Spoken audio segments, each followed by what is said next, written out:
कारण होणारी निवडणूक ही फक्त विधानसभेची निवडणूक नसणार आहे भावांनो. होणारी निवडणूक ही फक्त विधानसभेची निवडणूक नसणार आहे. आता दिल्लीतलं सरकार आम्ही बघितलं, म्हणजे मी 2019 ते 24 बघितलं भैया सर. 2019 ते 24 बोलायला चान्स मिळत नव्हता, माईक सारखा बंद होत होता.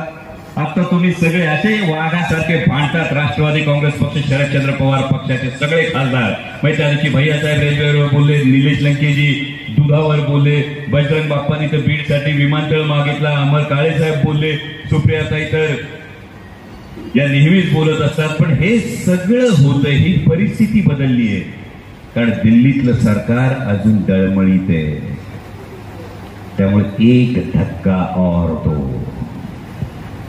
वस्तादावर विश्वास ठेवा. महाराष्ट्र वस्तादाच्या याला हातात आला की दिल्लीतलं सरकार, दिल्लीच्या सरकारच्या ज्या 2 कोंबड्या काढून घ्यायला वस्ताद वेळ लावणार नाही याची खात्री बाळगा. आणि जेव्हा दिल्लीतलं सरकार आपल्या हितात